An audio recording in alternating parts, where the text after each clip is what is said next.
नमस्कार दोस्तों। स्वागत है आप सभी का स्टडी आईएएस की एक और नई वीडियो में। आज की वीडियो में हम बात करने वाले हैं गुजरात के वडनगर के बारे में और सन टेम्पल जो है मोधरा का, इसके बारे में। क्यों बात कर रहे हैं, क्यों हम लोग इन्हीं दोनों के बारे में बात करने वाले हैं, वो बात ये है दोस्तों, क्योंकि यहाँ पे जो यूनेस्को वर्ल्ड हेरिटेज साइट में से इन दोनों का नाम जो है वो टेंटेटिव लिस्ट में शामिल किया गया है। कौन सी होती है टेंटेटिव लिस्ट? देखिए, टेंटेटिव लिस्ट वो लिस्ट होती हैं जिनको कहते हैं कि इनको नॉमिनेशन, आपने सुना है ना कि नॉमिनेशन है, अवार्ड तो मिलेगा जिसको मिलेगा, पर एक नॉमिनेशन लिस्ट होती है। उसी तरीके से आप मान लीजिए कि इनको नॉमिनेट किया गया है for the UNESCO world heritage list के अंदर शामिल करने के लिए, मतलब कि इनका नाम गया है। आज वीडियो में देखने वाले हैं कि इनको क्यों चुना गया, किस तरीके से इनकी महत्व है, ये भी हम देखने वाले हैं, और जो भी इंपॉर्टेंट हिस्टोरिकल बातें हैं ये सब हम डिस्कस करेंगे। बने रहिएगा वीडियो में एंड तक दोस्तों, आप लोग को बहुत बेनिफिट इससे मिलने वाला है। लेकिन कुछ भी स्टार्ट करूं, मैं कुछ भी बोलूं उससे पहले आपको थोड़ा मैप में बताना चाहूंगा कि आखिर वडनगर कहाँ है, और जो आपके ये 4 सन टेम्पल हैं उनके बारे में भी छोटी सी यहाँ पे आपको ग्लिम्स देना चाहूंगा। पहली बात देखिए, अहमदाबाद के ऊपर आपको वडनगर देखने को मिलता है। ये आप लोकेशन ध्यान रखिएगा, गुजरात होगी आपकी, ओके। और यहाँ हो गया अहमदाबाद, ये होगी वडोदरा होगी आपकी, ओके। फिर जामनगर हो गया, बहुत ज़्यादा न्यूज़ में रहता है आपका। द्वारिका, ओके, सबसे इंपॉर्टेंट ये। पोरबंदर सबसे ज़्यादा इंपॉर्टेंट, बहुत न्यूज़ में रहने वाला होता है आपका। जूनागढ़ न्यूज़ में था आपका, ओके। फिर आप इधर जाएंगे, इधर आप देखेंगे सूरत है आपकी, ओके। और अगर मैं इनमें बताऊं आपका तो बस, इससे ज़्यादा इंपॉर्टेंट नहीं है। मोरबी आप जान सकते हैं, मोरबी में भी एक घटना हुई थी, इसको आप लोग ध्यान रखिएगा। इनके अलावा आप लोग के लिए जानने के लिए और ज़्यादा कोई ज़रूरी नहीं है कि आप लोग इसके बाद इससे ज़्यादा जान के रखें, पर इतना तो बेसिक बेसिक आपको पता होना ही चाहिए इनके बारे में कि इनको लोकेशंस क्या क्या हैं। अब बात करते हैं इन चारों ही टेम्पल के बारे में। देखिए, मोधरा जो है वो भी आप कह सकते हैं इसी साइड है, ऊपर ही, यहीं पे आप मान लीजिए, यहीं पे है, वडनगर के पास में ही है। पर 4 हमारे यहाँ पे सन टेम्पल आते हैं। मारतंड हो गया आपका, फिर आपका मुल्तन जो कि पाकिस्तान के अंदर है, मुल्तन जगह है उस जगह पे, ओके। फिर देखें आप तो यहाँ पे मोधरा का सन टेम्पल हो गया, और फिर हो गया आपका यहाँ पे कोणार्क सन टेम्पल, उड़ीसा का। ये 4 आप कह सकते हैं सन टेम्पल है जो कि पूरे तरीके से जुड़े हुए हैं और देखने को हमें मिलते हैं। जुड़े हुए क्या है मतलब, ये 4 इंपॉर्टेंट सन टेम्पल हैं जिनके बारे में आपको भी पता होना चाहिए, ओके। इतना आपको पता लग गया कि आखिर क्या क्या जगह है और क्या क्या आपको जानने की जरूरत भी है। आरंभ बैच स्टार्ट हो गया दोस्तों, आप लोग के लिए ऑफर वैलिड है। 0% की ईएमआई भी आप लोग के लिए इस टाइम तक वैलिड है। आप लोग फायदा उठाइए, टेस्ट सीरीज का फायदा उठाइए आप लोग। साथ ही हमारे नोट्स जो हैं बहुत अच्छे नोट्स हैं, इसका बेनिफिट आपको जरूर मिलेगा। देख लीजिएगा, आप लोग को डेफिनेटली आपको इसका बेनिफिट मिलेगा ही मिलेगा। और फ्री इंटरव्यू गाइडेंस प्रोग्राम भी आप लोग के लिए अवेलेबल है, आप लोग इसका फायदा भी जरूर उठाइएगा। अब देखिए, 2 साइट हैं गुजरात से जिन्हें बोला गया है कि वो शामिल करी गई हैं tentative list of UNESCO world heritage site के अंदर, ओके। वडनगर हो गया और आपका जो सन टेम्पल है ऑफ मोधेरा, इन दोनों को यहाँ पे आप कह सकते हैं शामिल किया गया है, ओके। दोनों ही मैं बता दूं आप लोग को, जो महसाना डिस्ट्रिक्ट है नॉर्दर्न गुजरात की, जैसे कि मैंने आपको ग्राफ में दिखाया था, उसमें सॉरी मैप में दिखाया था, सेम वही जाने वाली है। जो वडनगर है इसको और भी नाम जाना जाता है, जैसे कि आपका हो गया वृद्धानगर हो गया, आपका आनंदपुर हो गया, अनंतपुर हो गया, और नगर के नाम से भी इसे जानते हैं। और मैं बता दूं दोस्तों, इसकी जो हिस्टोरिकल यहाँ पे इनहेबिटेड है वो लगभग 2700 साल से पुरानी भी है।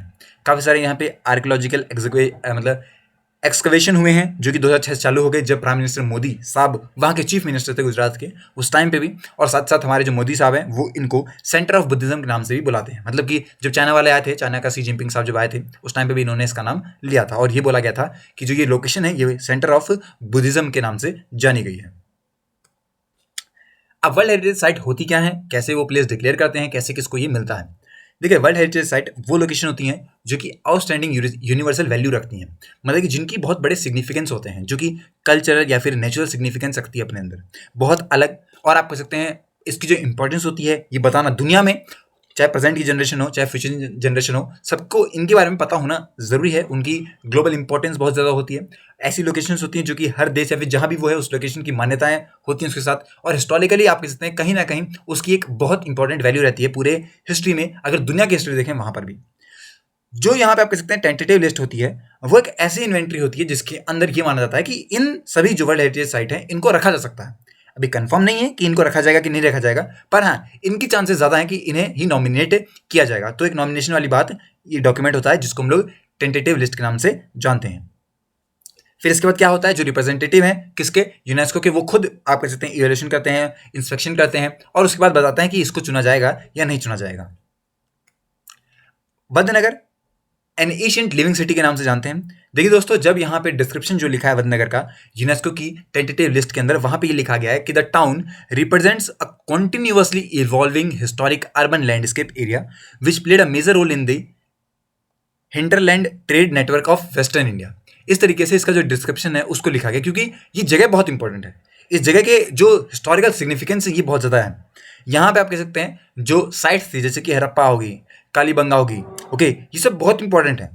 और यहीं पे आप कह सकते हैं कहीं ना कहीं इसका भी रिलेशन है हमारी सिविलाइजेशन से, तो इसलिए इसको भी यहाँ पे वडनगर को रखा गया है।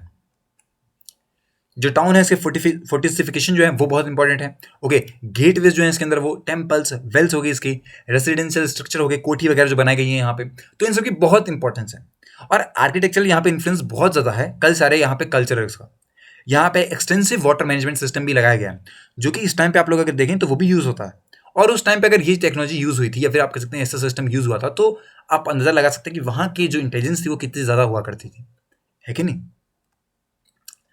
अब कब यहाँ पे वडनगर का एग्जीबिशन हुआ, मतलब कब पता लगा कि यहाँ पे आप कह सकते हैं ऐसी चीज़ भी एग्जिस्ट करती है। जो पहला आप कह सकते हैं एक्सहिबिशन हुआ था इसका वडनगर का, वो हुआ था 1953 से 54 के दौरान, जब यहाँ पे कुछ चीज़ें पता लगाई गई और आप कह सकते हैं उन चीज़ों को रखा गया गुजरात के स्टेट आर्कियोलॉजिकल और म्यूजियम में, डायरेक्टोरेट इन 2006 में, मतलब उस टाइम पे उसको रखा गया।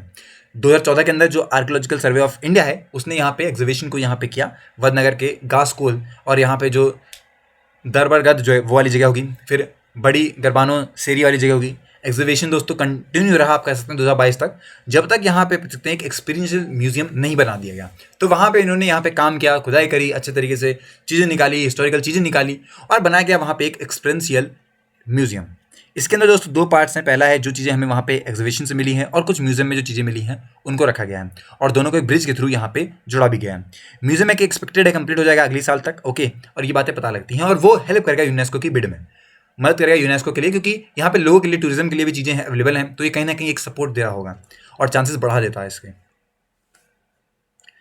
अब क्यों यहाँ पे बोला गया है वडनगर को as a centre of Buddhism. देखिए आपको बता दूं मैं, जब चाइनीज प्रेसिडेंट शी जिनपिंग आए थे 2014 के अंदर गुजरात में, सितंबर में आए थे, उस टाइम पे मोदी साहब ने वडनगर को बोला गया था, उन्होंने ये बोला था कि जो वडनगर है ये आपका सेंटर ऑफ बुद्धिज्म है। और कैसे यहाँ पे कह सकते हैं एक रिलीजन बाउंड मिलता है चाइना और इंडिया का उस जगह पे। फिर उसके बाद पीएम जब विजिट करते हैं 2015 में, उन्होंने भी यहाँ पे कुछ आर्कियोलॉजिकल ड्राइंग्स जो थी अपने ही टाउन की वो दिखाई थी, जैसे कि एक बर्न ब्रिक था स्ट्रक्चर जो कि आइडेंटिफाई करता है एज अ बुद्धिस्ट मोनेस्ट्री से, और ये चीज़ उन्होंने दिखाई भी वहाँ पे प्रेजेंट भी करी। ओके, साथ ही जो चाइनीज ट्रैवलर थे जैसे कि जुआंगजेंग हो गया, ओके, फिर टीजेंग हो गया, ये सब आप कह सकते हैं ये सब विजिट किए थे वडनगर को अराउंड 641 AD में, और इन्होंने ही रिफर किया था आनंदपुर के नाम पे। जो रिकॉर्ड हमें मिलता है उससे पता लगता है कि लगभग 1000 जो मॉन्क्स थे वो समित्य स्कूल या फिर लिटिल व्हीकल लिव में रहते थे।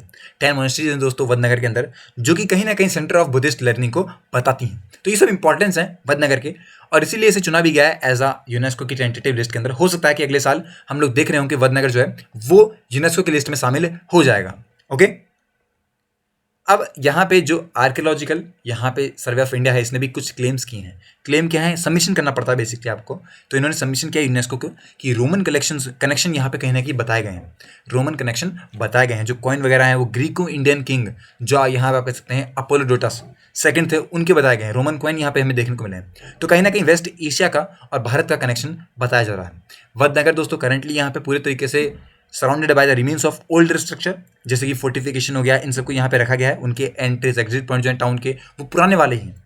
प्राइमरी एंट्री और एग्जिट जो टाउन है दोस्तों वो कहीं ना कहीं सिंगल स्टोरी स्टोन गेटवे है। ओके, अंबाजी माता टेम्पल है दोस्तों जो कि सबसे ओल्डेस्ट बताया जाता है सिटी का, और बोला जाता है कि 10th या फिर 11th सेंचुरी में बनाया गया था। तो आप कह सकते हैं जब इतना पुराना ये जगह है, इतनी यहाँ पे इंपॉर्टेंस है, तो ऑब्वियस ही बात है कि इसको यूनेस्को की लिस्ट में रखा जाएगा। ओके, भारत की बहुत सी जगह हैं जिनको यहाँ पे आप कह सकते हैं यूनेस्को की लिस्ट में रखा गया। कोणार्क सन टेम्पल भी है उसमें से एक, और ये हो जाएगा तो और अच्छी बात है हमारे लिए। ओके, तो आई होप कि अब आपको समझ में आएगा बेसिकली कि कैसे आप कह सकते हैं बातें हमें पता लगती हैं और क्या बातें आपको पता होनी चाहिए थी। आज की वीडियो दोस्तों इतना ही, मिलते हैं नेक्स्ट वीडियो में, तब तक के लिए have a nice day and take care.